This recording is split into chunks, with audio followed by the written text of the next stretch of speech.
Welcome back to 2BK. I am your co-host Neto. King Nate, what's up? So on this episode, we're going to discuss Nujabes and what it means to us, and how his music has affected us throughout life. And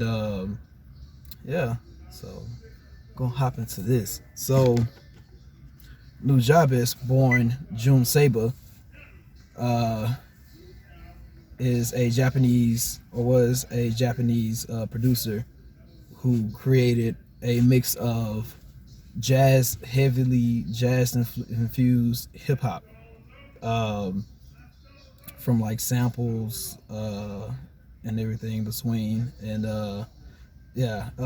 he was first introduced into me through Samurai Champloo, whenever that first aired, as we talked about in our previous video. And so this episode is going to talk about him, and also feature a few videos of the concert from Shingo 2. Yeah, so for me, I was first exposed to him. Like I said, it's kind of crazy. Everything kind of goes in reverse for me. So the first time that I was exposed to him is when Pandora was like hella popping, and this was probably about approximately 06, 07. And I don't know what happened, but I just I was like really into like a lot of indie music. So whether that was like indie rock, indie hip hop, stuff like that. And one of his songs came on, and it was Lovesick. And so it automatically caught me because it was just, like real dope, real mellow and stuff like that. And up until that point, I never really listened to mellow music. I was always like, need something with energy, something like that.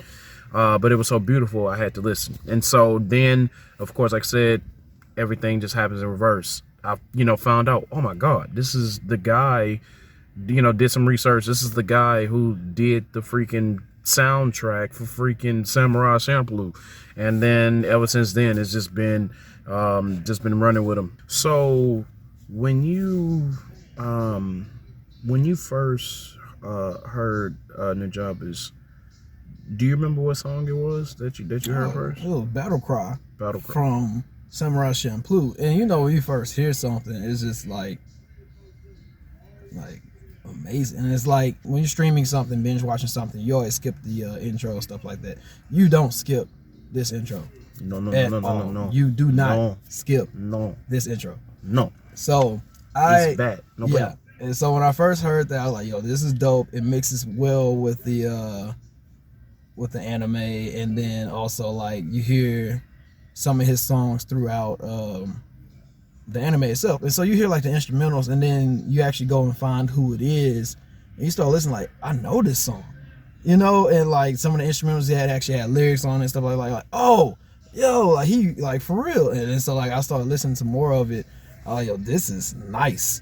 This is really nice. And so that's the first time I heard it. What about you? Yeah, like I said, first song for me was Lovesick. Specifically, it was Lovesick Part 2, because that was randomly came on the Pandora station. And then, like I said, I did the backtracking of putting 1 and 2 together. And it's just, like I said, it's one of those things to where what Shingo 2 became one of my favorite artists too, is because the way that his flow was something that I hadn't heard before. It was to me, Nujabes was the actual true definition of what hip hop is. And through his collaborations, he was able to bring out the best in every unknown artist, you know what I'm saying? And that's what really I understood rap. RAP, rhythm and poetry. Right. That's literally what there was. Like if you listen to the whole Lovesick series, everything is just so amazing. He set the template up, and then he put his whole soul into it. And for Shing to just, oh my God, like put poetry in, I'm like, God, am I listening to like a modern day like this don't belong on Earth? Poet, yeah. I was like, yo, so like, all right, so a lot of y'all might hate me for this, but Nujabes to me, like the greatest person that I know, the greatest producer that I know of, as far as sampling and everything like that, is Kanye West. You know, do you agree? So like no, like I'm From the hip hop spectrum, yeah. Do you agree? So well, like basically, he's top two. I switch between him and Jay Dilla, but yeah. Okay, so like I don't know too much about Jay Dilla other than like he like collaborated with Sabre June as well, and they share the same birthday.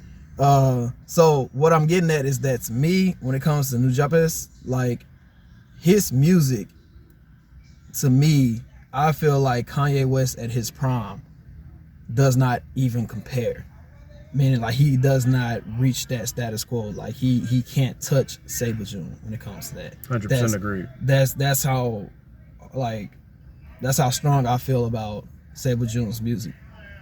And yeah, I just wanted to throw that out there. Well, I just think you have to understand though, like the reason that being and like I said, what I'm gathering from you stating that, and it's true for me as well, is that the difference between Nujabes and other producers is that you could actually feel what type of emotion he wanted to put into that particular song. It transcends the physical realm. This is actually a spiritual. This is just me speaking. I feel a spiritual connection to this music, and just like you know, one of his songs, like I feel like feathers. Like when I look at, you know, to me, what a song is about is that the title, but also the accompanying arrangement that goes with it. And these titles that he gave his songs literally go hand in hand. As soon as you put it on, so if you put on Love Sick, or if you put on Battle Cry, these things could, like, just being exposed to these words alone will just start to bring things out. And then for that to be accompanied by the music, which enhance the richness and the vividness of the imagery that goes with it, it's second to none. So I 100% agree with you. Yeah. So a little background on Sabre June. Yeah, I like to call him Sabre June, but his name is June Sabre. I do too. Sabre June sounds like so cool. Yeah. So anyways, he was born February 7th, 1974. He shares the birthday with Jay Dilla, which Jay Dilla actually passed in like 06 from cardiac arrest. Sabre June actually passed due to injuries from a fatal car accident. So, you know, rest in peace. Excuse me, just burp. As far as, you know, like his history and everything, I don't know too much about it. All I know him is through his music. But I do want to talk on the topic of, well, before we get into this topic of Lovesick, the project of Lovesick, I want to talk about our favorite songs by him. Like one in particular. What is your all-time favorite song? Lovesick Part 3. Lovesick Part 3. I didn't want you to say that one because we share that one. I'm sorry, I don't care. So what is your second favorite? Second, it would definitely be Feather. Okay. It'll be Feather. Like I absolutely love Lady Brown with C-Star. But I'll have to say, wait, so I can't count Lovesick Part 3? No, because we share it. We share that one. Listen, I don't care what he says, okay? Let me give my top 3 real quick, and then he'll shoot. Top 3, Lovesick Part 3, for obvious reasons. Number 2, Feather. And then number 3, Reflection Eternal.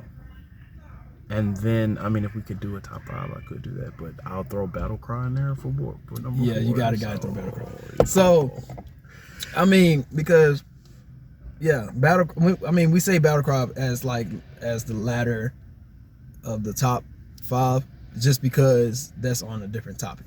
So my first one is Reflection Eternal. I just absolutely love that song. The whole instrumental is just, that's like, all of y'all that's listening to like college music, lo-fi, so y'all don't know nothing until y'all hear Reflection Eternal. My second top favorite is going to be Lovesick Part 3, definitely. And then my third will be Lovesick Part One. And the reason why I love Lovesick Part One is I'm gonna tell because y'all why I love Lovesick Part 3 in a minute, but we'll get to that. Go ahead. so Lovesick Part One. The reason why I fuck with like Sabre June is because it's just it's just a lifetime of just peace. Like, you know, you can't be you don't understand true happiness until you understand it. And part of me understanding my true happiness had a lot to deal with Sabre June, his music.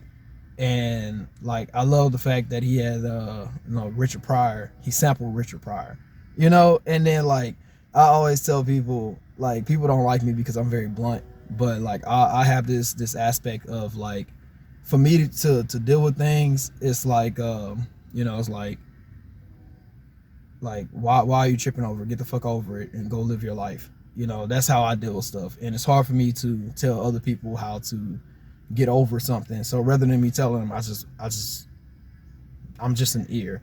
You know, like I'm a shoulder to cry on and stuff like that. Because there's nothing that I can tell you that you're not gonna like. So, because like if I tell you what I told myself, like get the fuck over it.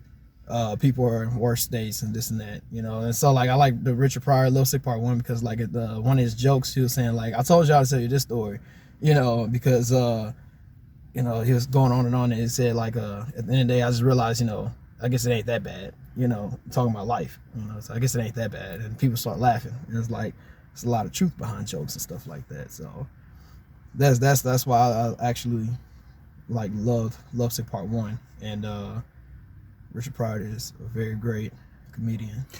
So for me, before we start going, on certain songs, just in general, Sabre June means a lot to me, even towards this day. Like as we're speaking, peace. I'm a person who, like many others, deal with the day-to-day struggles of mental health.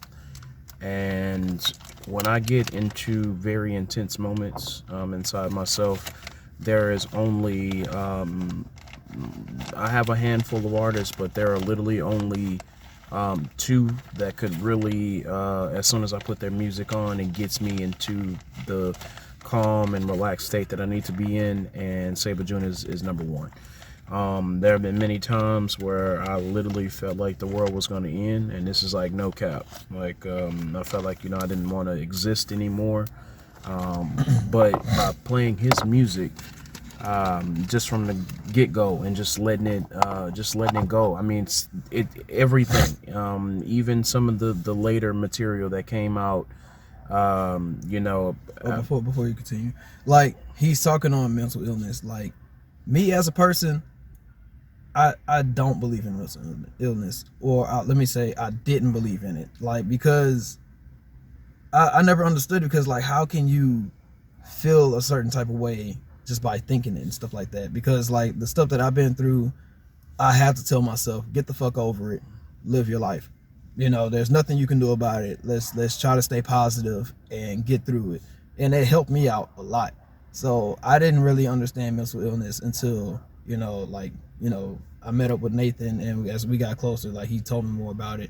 My fiance, she deals with it time to time. And her father, actually, my father-in-law, he speaks Spanish. He doesn't speak like a lick of English. He barely speaks English, but I guess when you're drinking, like you kind of understand. And he told me a lot about, to say that we don't speak the same language. He told me a lot about mental illness. But I think that's when I started to understand. Even for those who don't understand, like, one thing my therapist told me is that these things can come from two places. It could either be situational, or it could be hereditary. The situational aspect is that, something, it could have been a trauma, it could have been some type of experience, something that leads to these types of anxiety and depression. And then also, like I said, it could be hereditary as well, from people who have had a well-documented case of this. And so, like I said, for me, Sabre June gives me strength. He gives me knowledge of myself, and he also brings out just like the beauty of what it is to just be alive and embrace, true love. Um, his it's only so many words that I can use in the English language to be able to describe how much he means to me. But I'm pretty sure, like a lot of y'all who have been exposed to him, or even those, if this is, your first time hearing about him, he is a very special artist that I even towards today, we have great artists, and I still have not found one that has resonated with me so highly. So that kind of leads into why Lovesick Part 3 is my favorite song of him of all time, is because I actually was going through something with a particular person long time